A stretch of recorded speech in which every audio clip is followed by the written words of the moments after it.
أعوذ بالله من الشيطان الرجيم بسم الله الرحمن الرحيم اللهم صل على سيدنا محمد الفاتح لما أغلق والخاتم لما سبق ناصر الحق بالحق والهادي إلى صراطك المستقيم وعلى آله حق قدره ومقداره العظيم. Assalamu alaikum wa rahmatullahi ta'ala wa barakatuhu.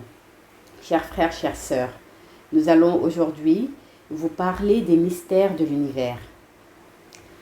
Les théories occidentales relatives à la définition à donner à une planète diffèrent de la conception qu'ont les gens du monde invisible ou ghaib sur le sujet. Ces derniers parlent plutôt des 7 cieux et des 7 terres, alors que les théories scientifiques en présence parlent de système solaire et avancent même que la Terre est ronde. Pour ce qui est des 7 terres, elles sont représentées par 7 strates de terre séparées et l'ensemble est accoté sur une roche qui répond à l'appellation de Khaf. C'est d'ailleurs de cette pierre dont Dieu fait allusion dans le premier verset de la sourate du même nom, la sourate 50. Khaf parle au Coran plein de sagesse. Il y a également un poisson nommé Noun, sur lequel repose toute cette superposition, et il est aussi mentionné dans le Coran, dans le verset 1 de la sourate 68, Noun, par la plume et ce qu'elle écrit. Les 7 terres sont cependant, de part et d'autre, enveloppées d'une sorte de voile comparable à de la fumée de couleur verte, mais ayant un aspect lumineux. Il s'agit en réalité de gaz qui se dégagent au niveau de la première et de la 7e terre en faisant des rotations. L'image que reflète cette scène de gaz en mouvement laisse penser à un ballon rond, et c'est peut-être à partir de cela que s'est propagée l'idée selon laquelle la Terre était ronde. Ce phénomène n'est pas visible de tous, hormis de quelques élus. La science non plus n'a pas la possibilité de détecter cette réalité. Donc, les théories scientifiques sur la question renvoient certainement à toute autre chose. D'ailleurs, l'histoire sainte nous apprend que le prophète Sayyid Ahmed sallallahu alayhi wa sallam et l'ange Jibril alayhi salam avaient vu, alors qu'ils effectuaient le voyage nocturne, un ange qui tenait un objet de forme sphérique et qui représentait la terre sur laquelle nous vivons. Il existe peut-être un lien entre ce hadith et toutes les spéculations en rapport avec ce thème. Aussi, de la même manière que l'interprétation réelle des 7 terres et des 7 cieux est totalement différente de celle des Occidentaux, celle relative à la disposition du Soleil, de la Lune et des orbites en est de même. Les théories occidentales nous enseignent par exemple que la Terre tourne autour du Soleil. Pourtant, les personnes qui soutiennent ces idéologies ne sont jamais allées sur le Soleil et se fondent sûrement sur leur propre imagination.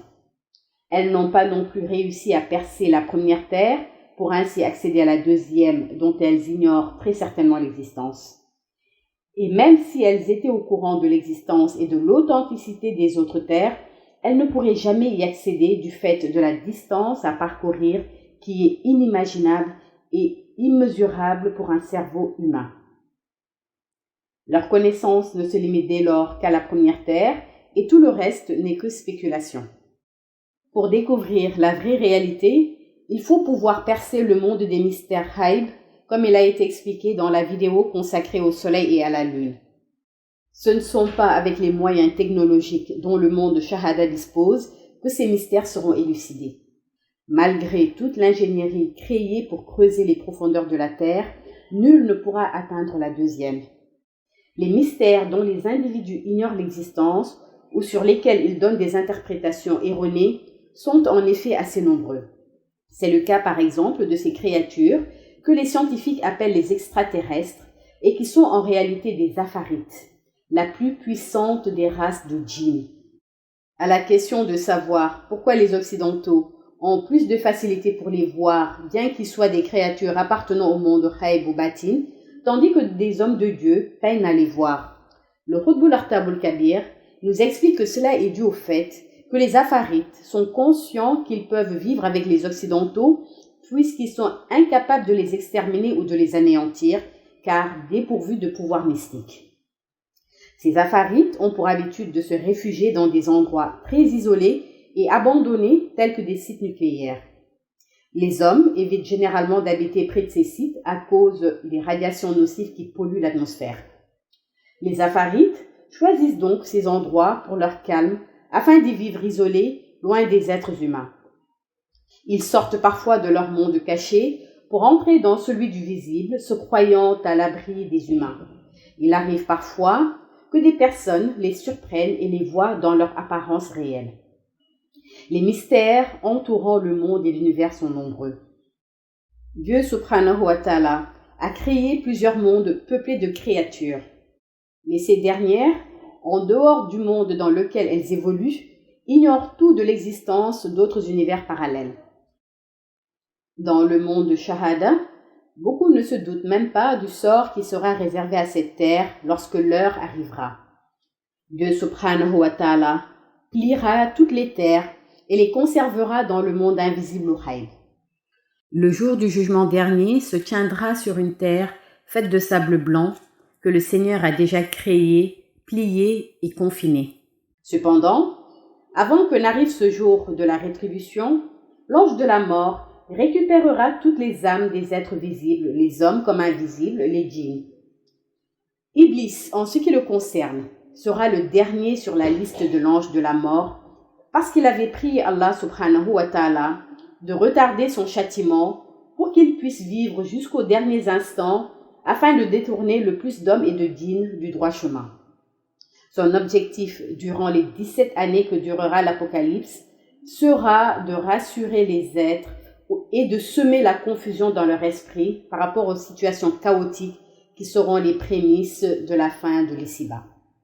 Lorsque Gog et Magog seront anéantis et que les oiseaux récupéreront leur corps, lorsque le soleil se lèvera à l'ouest et se couchera à l'est, Allah n'acceptera plus de repentir parce que les portes du pardon seront fermées.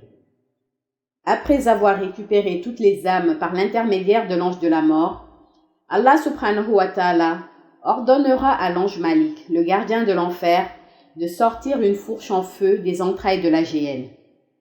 Cette fourche servira à l'ange de la mort d'extirper l'âme d'Iblis, et c'est avec elle qu'on lui percera le ventre. La mort d'Iblis sera la plus atroce de toutes, parce que cette fourche a été sur ordre d'Allah, conçue par l'ange Malik et conservée dans les profondeurs de l'enfer depuis le jour où Iblis a désobéi à son Seigneur et que celui-ci l'a sorti du paradis. Avant l'apparition de l'homme, Dieu subhanahu wa ta'ala a créé des êtres bien plus puissants qu'Iblis. En effet, des milliards d'années avant que ne fût créé Adam, il y a eu d'autres êtres très puissants qui faisaient face à Dieu pour empêcher la création d'Adam. Ils ont livré une lutte sans merci pour s'opposer à la volonté divine, avant que le pôle caché ne les extermine sous la demande du prophète Mohammed, paix et salut sur lui, alors que tous les deux, c'est-à-dire le prophète Sayyid Ahmed sallallahu alayhi wa sallam et le pôle caché, n'étaient encore qu'à l'état de lumière. Nous pouvons ainsi dire que de la même manière, Dieu subhanahu wa ta'ala a exterminé des peuples sur terre qui descendaient d'Adam, à l'image des peuples de Tsamoud, lorsqu'ils ont rejeté la proposition du prophète Salih alayhi salam. Le Seigneur a aussi anéanti des êtres se trouvant dans les cieux qui non seulement n'appartenaient pas au fils d'Adam, mais étaient bien plus puissants.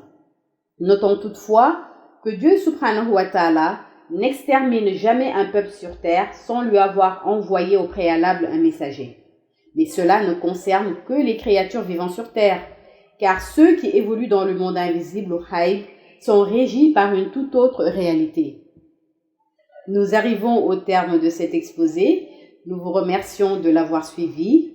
Nous remercions particulièrement notre guide et maître, le Qutb al-Akhtab al-Kabir, pour ces informations inédites. Assalamu alaikum wa rahmatullahi ta'ala wa barakatuhu.